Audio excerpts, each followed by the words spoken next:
नमस्कार दोस्तों। आज मैं आप लोग के बीच में वक्फ बोर्ड जो है उसमें कुछ बदलाव जो किए गए हैं भारत सरकार के द्वारा, उसी के बारे में आज कुछ जानकारी लेकर के आप लोग के बीच में आया हूँ।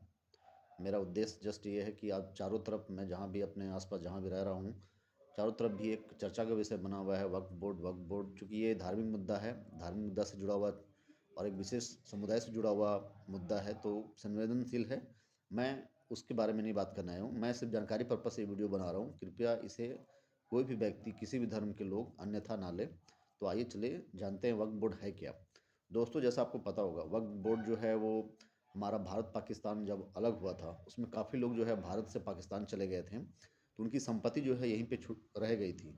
तो ऐसे संपत्ति जो पाकिस्तान चले गए थे, उनकी संपत्ति भारत में रह गई थी, ऐसे संपत्तियों की देखरेख के लिए वक्फ बोर्ड का गठन किया गया।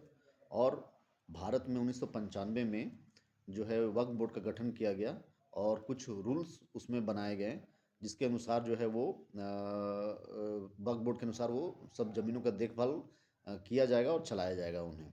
आपको भी पता है कि ये एक रेगुलेटरी बॉडी है। जैसे कि आपके इतनी सारी ज़मीनें भारत में हैं उनकी, तो इनको देख रेख के लिए एक रेगुलेटरी बॉडी होना ज़रूरी है, जो कि समय समय पर इनको अपने जो है वो देख रेख कर सकें इन प्रॉपर्टी का।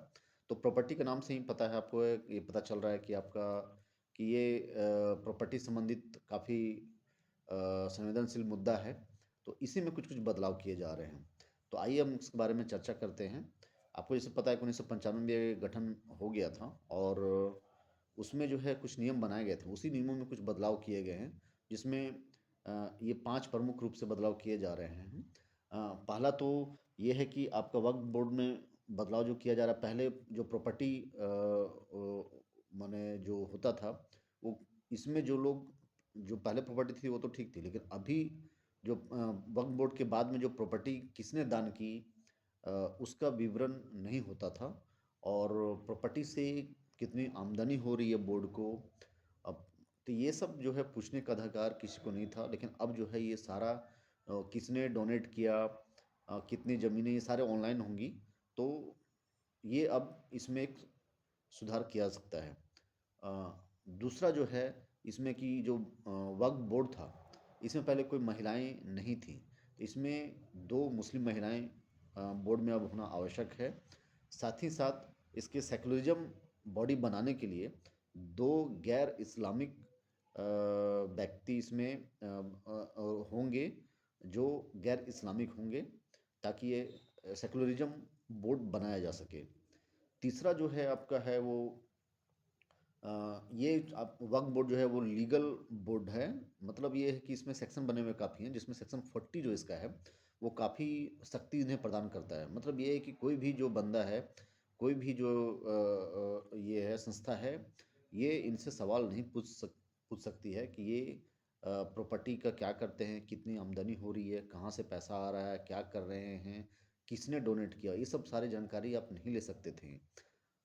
चौथा जो है, अब इसे जैसे तीसरा जो है सब ये शक्ति दिया गया था, चौथा में क्या है कि इसको 90 दिन के अंदर हाई कोर्ट में आप इसे चैलेंज कर सकते हैं और आप सवाल पूछ सकते हैं।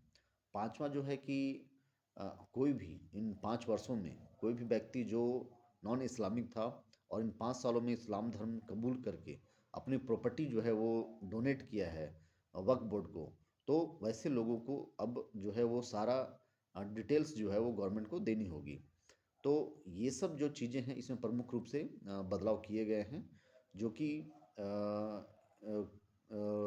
बहुत लोगों का विरोध है कि ऐसा नहीं होना चाहिए। लेकिन ये लोकसभा में और विधानसभा में दोनों जगह से प्रस्ताव पारित हो चुका है और ये अब कानून बनने के लिए तैयार है। राष्ट्रपति मैडम, महामहिम राष्ट्रपति का हस्ताक्षर होते ही ये नियम का रूप ले लेगा।